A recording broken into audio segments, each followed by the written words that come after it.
किसून घेतलेला गूळ आणि मस्तपैकी असं आंबासुद्धा किसून घेतलेलं, तरी व्हिडिओ कट होऊन गेला म्हणून मी भाग दुसरा दाखवत आहे. तर मस्तपैकी गूळ आंबा तयार झालेला आहे आपला. छान असा गूळ आंबा तयार झालेला आहे, बघू शकता.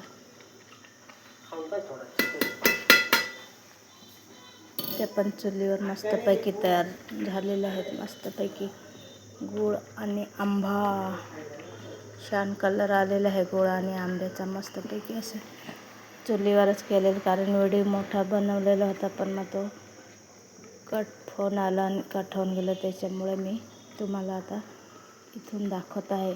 तर 4 आंबे आम्ही मस्त सालं काढून घेतलेले होते आणि मस्त असे किसून घेतलेले होते आणि मस्तपैकी आता आम्ही चुलीवर गूळ आंबा तयार करून घेतले. पहिले आम्ही आंबे किसून घेतलेले ते आम्ही शिजवून घेतले आणि त्याच्यामध्ये गूळ टाकून घेतला आणि मस्तपैकी त्याला असा कलर आलेला आहे, असा ब्राऊन मस्त असा एकदम भारी कलर आलेला आहे, गोल्ड कलर आलेला आहे गोळा आंब्याला. आणि व्हिडिओ शेवटपर्यंत बघायला विसरू नका. आणि कोण नवीन असेल तर लाईक करा. बघू शकता गोळा जास्ती झालेला आहे आणि पाणीसुद्धा आम्ही थेंबभर टाकलेलं नव्हतं. आणि 8 दिवस टिकेल असा गूळ आंबा इथं तयार झालेला आहे. आणि नवीन असेल तर सबस्क्राईबर करा, लाईक करा आणि शेअर करायला विसरू नका. आणि व्हिडिओ कंटिन्यू बघा, जास्त स्किप न करता. व्हिडिओ आवडला असेल लाईक कर जा. आणि माझ्या चॅनलचं नाव आहे रेसिपी इन गार्डन.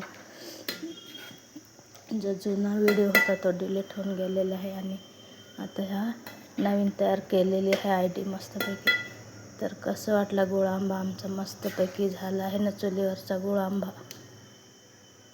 अजिबात पाणी टाकलेलं नाही, तरीसुद्धा गोळाचं पाणी तयार झालेलं आहे, पाक. आणि हा व्हिडिओ कंटिन्यू बघा. मस्तपैकी असा गूळ आंबा तयार केलेला आहे मी इथं. आणि पाणी अजिबात टाकलेलं नाही आहे, थेंबभरसुद्धा नाही, तरीसुद्धा त्याला मस्त पाणी सुटलेलं आहे. गोळाचं पाक तयार झालेलं आहे इथं. व्हिडिओ कंटिन्यू बघत राहा आणि लाईक करा जा, शेअर करीत जा, कमेंट करायला विसरू नका. गूळ आंबा कसा तयार झाला तर मला नक्कीच कमेंट बॉक्समध्ये सांगा तुम्ही.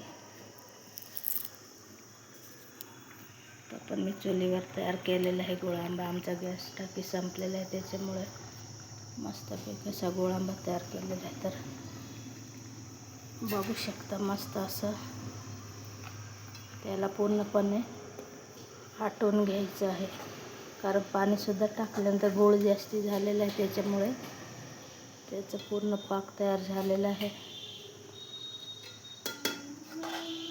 याची बर्फीसुद्धा तयार करू शकता आपण. एका ट्रेमध्ये घेऊन त्याची बर्फीसुद्धा तयार होईल.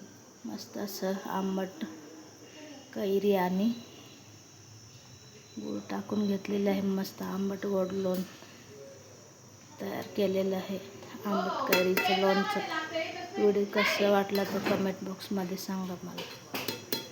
तर रेसिपी कशी वाटली ती शेअर करा आणि लाईक करा आणि बेल आयकॉन घंटी दाबायला विसरू नका. कारण माझे व्हिडिओ बघत जा, कसे वाटतात ते, आणि मला कमेंट बॉक्समध्ये नक्की सांगा. आणि मला पण तुमची फॅमिली म्हणून जॉईन करून घ्या. मी पण जॉईंट होईल, तुमचे व्हिडिओ कंटिन्यू बघत राहील.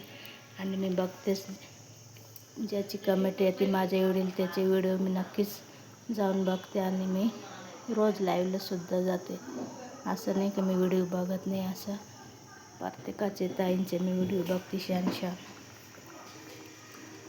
तर लाईक करा आणि कमेंट करायला विसरू नका. तर बाय.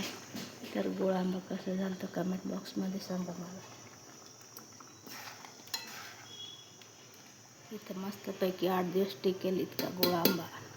मुलांना रोज द्या खायला, असं हेल्दी आणि आरोग्य चांगलं राहील तुमचं. तर बाय. गूळ आंबा कसं झाला ते मला नक्कीच सांगा कमेंट बॉक्समध्ये.